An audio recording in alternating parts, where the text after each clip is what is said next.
बिस्मिल्लाहिर्रहमानिर्रहीम। Cross talk के साथ मैं हूं जज़ान डार। आज हम अपने इस प्रोग्राम में तीन इशू पर बात करेंगे। सबसे पहले पीटीआई ने कौन सी जमात के साथ इत्तेहाद किया है, और उसके बाद मरीम नवाज़ की किन के साथ मुलाकात हुई है, फिर उसके बाद ईरान की पाकिस्तान को डेडलाइन, और आईएमएफ की भी पाकिस्तान के ऊपर शदीद तहफ़्फ़ुज़ात हैं, उसके बारे में भी हम आपको बताएंगे। यार, एक बात तो बताएं, अगर आप मेरा प्रोग्राम देखते हैं तो आप मेरे प्रोग्राम को देखने से पहले सब्सक्राइब कर दें, बेल आइकन ऑन कर दें, ताकि आपको हमारी अच्छी अच्छी वीडियोस मुल्की और गैर मुल्की वो हम आपको बता सकें। लाइक करें, कमेंट करें। बहुत शुक्रिया। तो चलते हैं हम अपने प्रोग्राम की तरफ। तो सबसे पहले हम बात करते हैं कि पीटीआई ने जौन सा है वो सुन्नी इत्तेहाद कौंसिल और एमडब्ल्यूएम के साथ बाज़ाब्ता तौर पर इत्तेहाद कर लिया है। पीटीआई के जो बानी हैं कायम मकाम बैरिस्टर गोहर, उन्होंने बताया है कि हमने ये इत्तेहाद सुन्नी इत्तेहाद कौंसिल के साथ किया है, और केपी की पंजाब और बलूचिस्तान में इनकी जमात मुनज़्ज़म है, इसलिए हमने इनके साथ इत्तेहाद किया है। और जो एमडब्ल्यूएम है उसके ऊपर पार्टी की तरफ से शहीद तहफ़्फ़ुज़ात भी आए, तो इत्तेहाद में शामिल तो हैं, लेकिन जो ज़्यादा रुख है वो सुन्नी इत्तेहाद कौंसिल की तरफ है। तो उसके बाद अगर देखा जाए तो ये इत्तेहाद जो सा है ये इसलिए किया गया है कि महसूस नसीहतें जो सी हैं पीटीआई जो सी हासिल करने में कामयाब हो जाएं, क्योंकि पीटीआई के पास जो सा है कोई सिंबल नहीं है, उनके पास कोई निशान नहीं है, तो इसलिए इलेक्शन कमीशन में जो सी है वो इनको महसूस नसीहतों की दरख्वास्त भी की जाएगी। और उसके बाद पीटीआई जो सी है उनकी जमात के बाज़ अरकान ने कहा है कि हम जो सा है ये जो सुन्नी इत्तेहाद कौंसिल में शामिल हो रहे हैं, ये सीटें जो सी हैं बानी इमरान खान की, ये एक अमानत के तौर पर हम उनके साथ मिल रहे हैं। फिर उसके बाद अब ये भी देखना है कि कहीं पर जो तरीके इंसाफ जमात है वो कहीं पर हैक ना हो जाए। ये भी बड़ा अच्छा है, क्योंकि उनके जो अरकान हैं आज़ाद, उनकी इतलात हैं कि वो कहीं पर उनकी बोलियां ना लग जाएं। तो ये तो बात एक तरफ रही, क्योंकि बैरिस्टर गोहर ने कहा है जो पार्टी छोड़कर जाना चाहता है वो अभी जा सकता है, अगर जो वापस आएगा तो उसका फैसला इमरान खान करेगा। इसका मतलब है कि पार्टी के अंदर तहफ़्फ़ुज़ात हैं, और जो आज़ाद अरकान हैं वो जो पार्टी में जा रहे हैं उनके बारे में भी पार्टी को शदीद तहफ़्फ़ुज़ात हैं, क्योंकि जो आज़ाद अरकान हैं वो बाएँ छाएँ दूसरी जमातों में भी जा सकते हैं अपने सियासी मकासद के लिए, मफादात के लिए।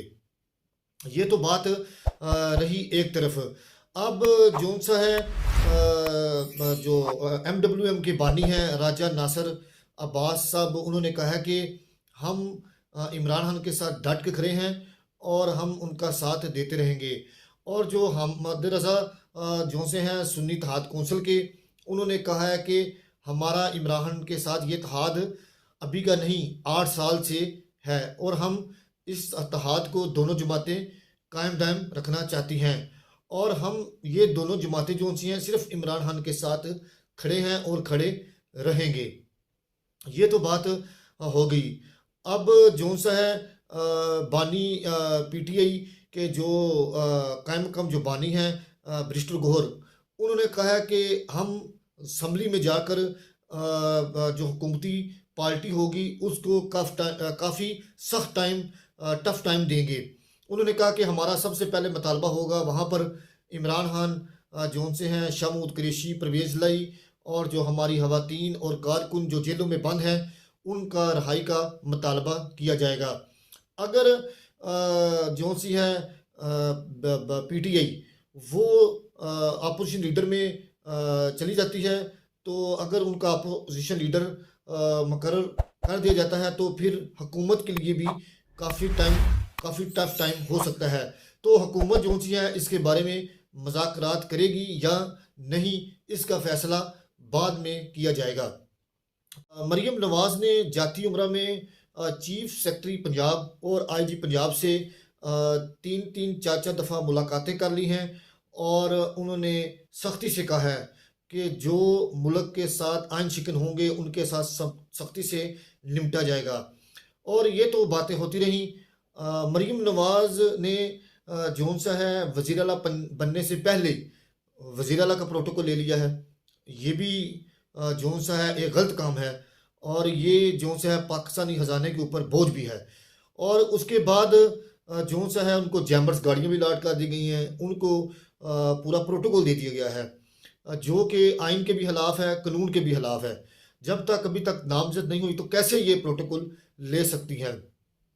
फिर उसके बाद चीफ सेक्रेटरी पंजाब जो उनसे हैं वो अपने तमाम अफसरान के साथ जाती उम्रा में मरीम नवाज से मीटिंग भी कर चुके हैं। कौन कौन से मंसूबे हैं जो अभी तक पाया तकमील तक नहीं पहुँचे, उनके बारे में उनको ब्रीफिंग दी गई है।